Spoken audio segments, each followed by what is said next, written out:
फ़ख्र है कि हम आज इंटरनेशनल स्टैंडर्ड्स के मुताबिक जो है पूरा उतरते हैं और अल्हम्दुलिल्लाह आइंदा आने वाले दिनों में बरतानिया के लिए भी और यूएसए के लिए भी हमारी फ़्लाइट्स का जो है वो इजरा होगा। एक बयान ने इतनी बड़ी तबाही जो है उसको जन्म दिया कि एक वक्त था कि पीआईए दुनिया की लीडिंग एयरलाइंस में थी और ना सिर्फ खुद लीडिंग एयरलाइन थी कि बल्कि बहुत लीडिंग एयरलाइंस को जन्म दिया। मैं समझता हूँ आज एक तारीख़ी दिन है कि मेहनत जो है वो उसका कोई हमें अजर मिला है, कोई समर मिला है। 4.5 साल बाद पीआईए का यूरोप के लिए फ्लाइट ऑपरेशन बहाल। इस्लामाबाद से पहली परवाज पीके 749 पेरिस के लिए उड़ान भर गई। 300 से ज्यादा मुसाफिर सवार। वज़ीर दिफा ख्वाजा आसिफ ने तकरीब से खिताब में कहा कि साबिक वजीर के बयान ने तबाही मचाई, हम पर पाबंदियां लगी। यूरोप की परवाजों की बंदिश से अरबों रुपए का नुकसान हुआ। पीआईए के मुनाफा बख्श रूट्स बंद हो गए थे। 4 साल ओवरसीज पाकिस्तानी बराह रास्त परवाज के जरिए पाकिस्तान ना आ सके।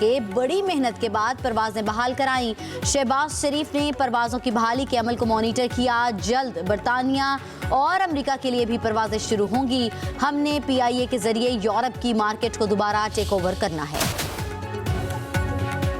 आर्मी एक्ट का इतलाक सिर्फ फौज पर होता है क्या? फौजी अदालत में बैठा अफसर इतना परफेक्ट होता है कि वो इतनी सख्त सजा का तयन कर सके? मुझे 34 साल इस शोबा में हो गए मगर फिर भी खुद को मुकम्मल नहीं समझता। क्या इस आर्मी अफसर का इतना तजर्बा और उबूर होता है कि सजाए मौत तक सुना दी जाती है? मिलिट्री कोर्ट्स में ट्रायल के तरीकाकार पर मुतमिन करें। सुप्रीम कोर्ट के जस्टिस जमाल मंदोखेल के फौजी अदालतों में सिविलियंस के ट्रायल के केस की समाअत के दौरान रिमार्क्स। कहा, फौजी अदालतों के फैसले के खिलाफ अपील एक हद तक सुनी जा सकती है। फौज में जिनके खिलाफ फैसला आए उनको भी दूसरी अदालतों में अपील का हक होना चाहिए। जस्टिस मुसर्रत हिलाली ने कहा, 9 मई के मुकदमात में दफा एटीसी की लगी है, फिर फौजी ट्रायल कैसे हो गया? जो ऑफिसर ट्रायल चलाता है कोर्ट में वो खुद फैसला नहीं सुनाता।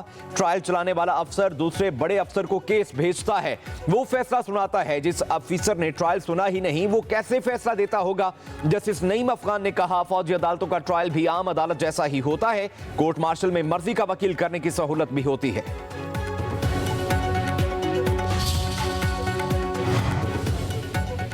कराची में टैंकर्स मौत बांटने लगे। शहीद मिल्लत फलाई ओवर पर वाटर टैंकर की जद में आकर 2 अफराद जान की बाजी हार गए।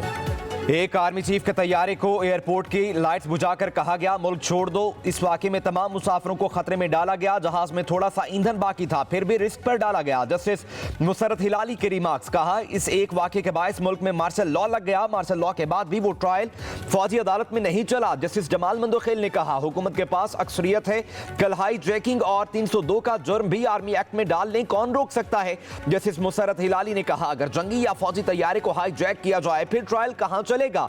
ख्वाजा हारिस ने कहा, जो बंदा जहाज में मौजूद नहीं था वो हाई जैक कैसे कर सकता था? हाई जैकिंग आर्मी एक्ट में दर्ज जुर्म नहीं, इसलिए वो ट्रायल फौजी अदालत में नहीं चल सकता था। अगर कोई फौजी लड़ाका तैयारा हाई जैक हो जाए तो आर्मी एक्ट में नहीं आता।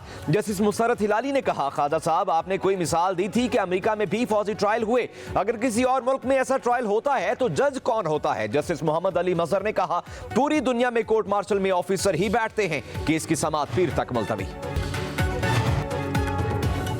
पहली शशमाही में तरसीलाते ज़र में सालाना 33% इजाफा। स्टेट बैंक के मुताबिक तरसीलाते ज़र 17.8 अरब डॉलर पर पहुंच गई। बैरून मुल्क मुकीम पाकिस्तानियों की जानिब से तरसीलाते ज़र में सालाना 29.3% इजाफा रिकॉर्ड।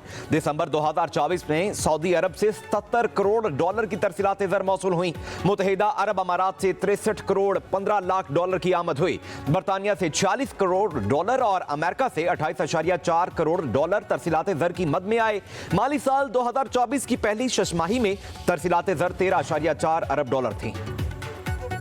मुल्क की मईशत का पहिया जाम करने का नारा लगाने वालों के दावे धरे के धरे रह गए। वज़ीर-ए-आज़म शहबाज शरीफ की तरसीलाते ज़र में रिकॉर्ड इजाफे पर कौम को मुबारकबाद। कहा, पाकिस्तान मुआशी इस्तेहकाम के बाद मुआशी तरक्की के राह पर गामज़न हो चुका।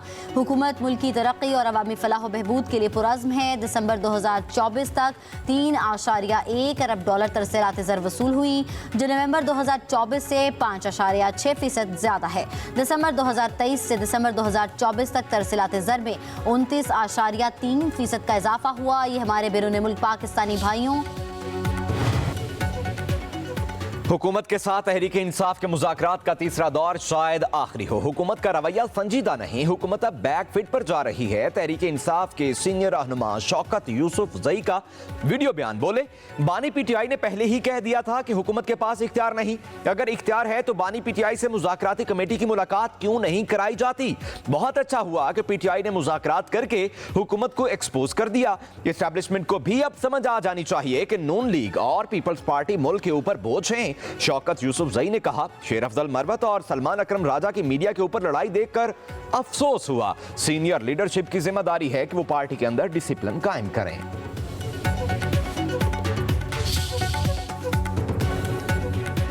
मरियम नवाज को बानी पीटीआई जैसा बनने की बजाय अवामी मसाइल पर तवज्जो देनी चाहिए। बानी पीटीआई शरीफ खानदान के आसाब पर सवार हैं।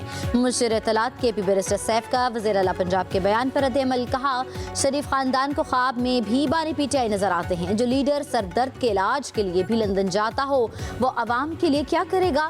पंजाब का पैसा अवाम पर खर्च होने के बजाय लंदन मुंतकिल हो रहा है। चचा और भतीजी दोनों वफाकी और सूबाई खजाने को लूटने में मसरूफ हैं। शरीफ खानदान के मनी लॉन्ड्रिंग किस्से जुबान ज़द-ए-आम है। बैरिस्टर सैफ ने कहा कि खैबर पख्तूनख्वा में अवाम का पैसा अवाम की फलाह व बहबूद पर खर्च हो रहा है।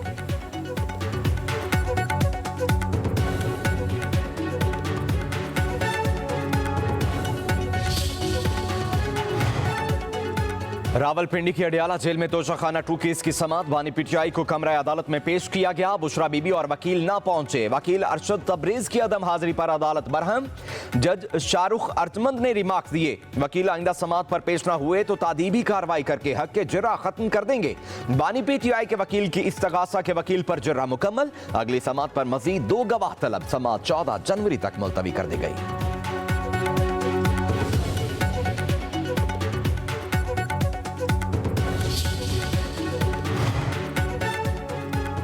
26 नवंबर के एहतजाजी केस में तहरीक इंसाफ के 153 कारकुनों की जमानत बाज़त गिरफ्तारी मंजूर। 24 की मुस्तरद। इस्लामाबाद की ज़्यादा दहशतगर्दी अदालत के जज अबुल हसन मोहम्मद ज़ुल्क़रनैन ने फैसला सुना दिया। अदालत का 5-5 हज़ार रुपए के मुशल के जमा कराने का हुक्म। रावलपिंडी की ज़्यादा दहशतगर्दी अदालत में पीटीआई के 87 कारकुनों की जमानत मंजूर।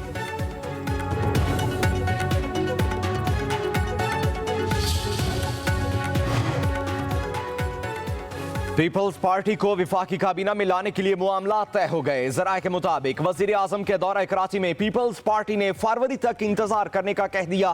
फरवरी में पीपल्स पार्टी की CEC इजलास बुलाकर हतमी मंजूरी ली जाएगी। वजीर आजम सूबाई वजीर शर्जील इनाम मेमन को विफाकी मुशीर इत्तलात बनाना चाहते हैं। नून लीग की विफाक में पीपल्स पार्टी को कई अहम वजारतें देने की भी पेशकश।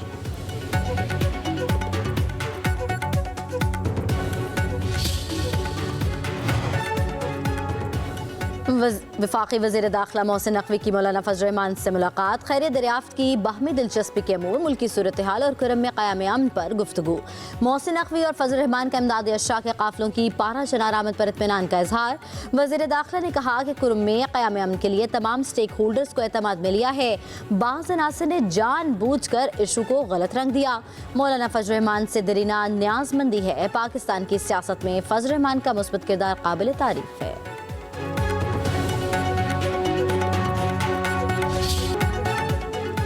पाकिस्तान से सुबकदोश होने वाले अमरीकी सफीर डोनाल्ड ब्लूम कहते हैं, पाक अमेरिका दो तरफा ताल्लुकात शराकतदारी के नए दौर में दाखिल हुए। गुज़श्ता 3 साल के दौरान बड़े चैलेंजेस का मिलकर सामना किया। पाकिस्तान कर्ज और इन्हसारी से छुटकारा पाने के लिए पुरअज़्म है। अमेरिका ने भी तिजारत और सरमायाकारी बढ़ाने को अपनी तरजीह बनाया है। अलविदाई पैगाम में डोनाल्ड ब्लूम ने कहा, पाकिस्तानियों ने उनकी खूब मेहमान नवाजी की। इस्लामाबाद घर से दूर एक घर बन गया। ये सहूलत खास तौर पे उन लोगों के लिए बहुत ज़रूरी है जो ओवरसीज़ हैं। तो इस वेबसाइट से तमाम ओवरसीज़ या और जो लिटिगेंट्स पब्लिक में से लोग हैं जिनके केसेस इस्लामाबाद में पेंडिंग हैं, वो क्लिक ऑफ द बटन से दे कैन फाइंड आउट। वो चीज़ है कि जो कि काफ़ी अरसे से था कि हम हाई कोर्ट सुप्रीम कोर्ट को तो डिजिटाइज कर ही रहे हैं, लेकिन हमें डिस्ट्रिक्ट जुडिशरी को भी करना है। So that we have done today. आज हमने वो माइलस्टोन अचीव कर लिया। इस्लामाबाद हाई कोर्ट के चीफ जस्टिस आमिर फारूक ने सेशन अदालत में सेंट्रल लाइब्रेरी और ऑफिशियल वेबसाइट का इफ्तिताह कर दिया। तकरीब से खिताब करते हुए कहा, हमने केसेस जल्द निपटाकर बैकलॉग को ख़त्म किया है। तारीख में पहली बार 2024 में 1,19,000 केस निपटाए गए। उम्मीद करता हूँ आइंदा आने वाले सालों में इससे ज़्यादा कामयाबी मिलेगी। कोशिश है आप जो भी मसला लाएं उसे हल करें। अपनी मातहत अदलिया और वकला पर फ़ख्र है। तमाम ओवरसीज़ पाकिस्तानी वेबसाइट से अपना केस चेक कर सकते हैं। वेबसाइट से सारी मालूमात अदालत में आए बगैर आवाम को मिल रही हैं। हमने डिस्ट्रिक्ट जुडिशरी से इस्लामाबाद हाई कोर्ट के लिए नामजदगियां की हैं।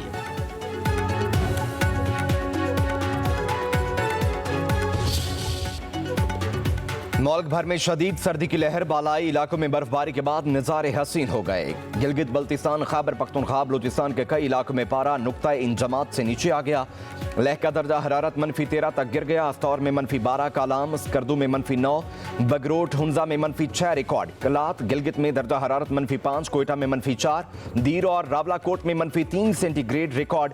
लाहौर समेत पंजाब के मैदानी इलाके धुंध की लपेट में रहे। हद निगाह बेहतर होने पर मोटरवेज को खोल दिया गया। महकमा मौसमियात के मुताबिक बारिश बरसाने वाला सिस्टम 14 जनवरी को पाकिस्तान में दाखिल होगा। धुंध की शिद्दत में कमी मुतवक्के है।